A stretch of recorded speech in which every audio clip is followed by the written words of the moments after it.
Now this entire matter has reached the High Court. The Madras High Court, as you know, it was the TVK that approached the Madras High Court. The TVK now wants that an independent body should be investigating the entire matter. The Madras High Court has agreed to hear the plea by Vijay's party. The TVK wants the Madras High Court to take suo motu cognizance, and tomorrow this plea will be heard.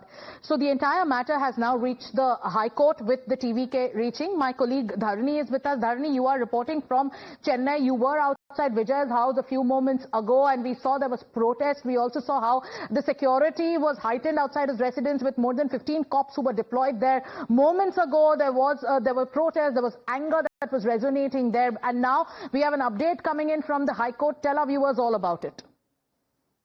Just a short while back, TVK made a mention before Justice Dandapani of the Madras High Court.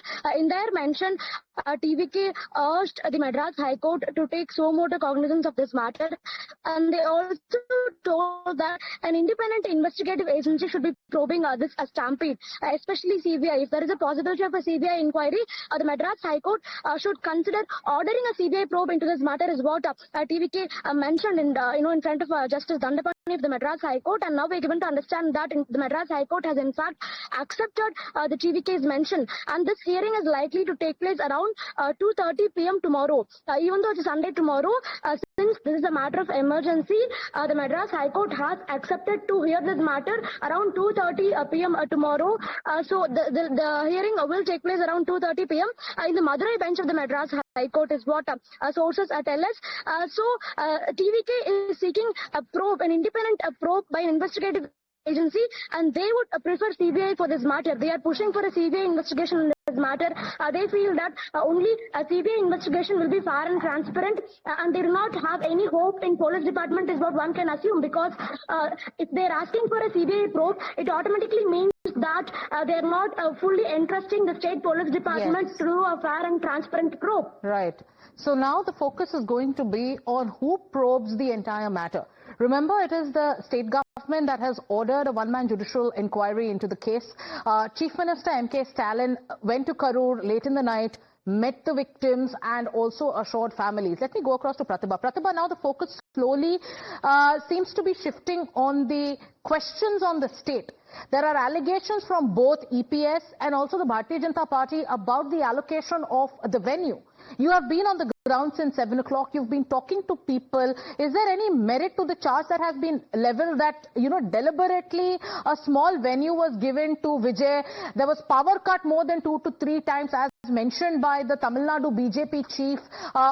There is now, even TVK for that matter, is going to the High Court and is saying that, listen, we do not trust the state police. We want a CBI inquiry to come to the entire truth of the matter. You are there. What are you seeing? What is the information that you've gathered on all these aspects? So, Sagrika, over the last few days, every Saturday when Vijay holds a rally, there is always that bit of a skirmish or war of words that take place. Previously in the Trichy rally as well, the police officials had apparently asked Vijay not to wave and smile too much. That's a claim that he had made while he was on stage. And he seemed to be taking a dig directly at Chief Minister M.K. Stalin. He said that the police officials are telling me not to wave at the crowds, not to smile at the crowds.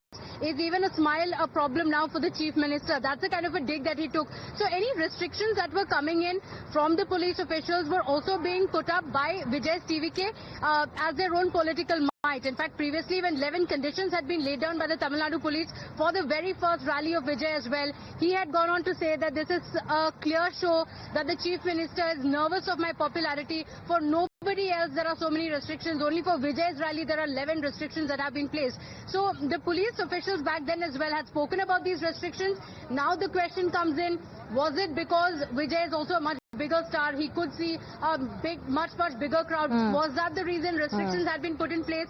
And if the restrictions were in place, why were they not enforced? Because if the police officials knew that there was going to be crowd, were they scared that this could be used politically against the DMK, which is why they didn't enforce these rules on the ground as well?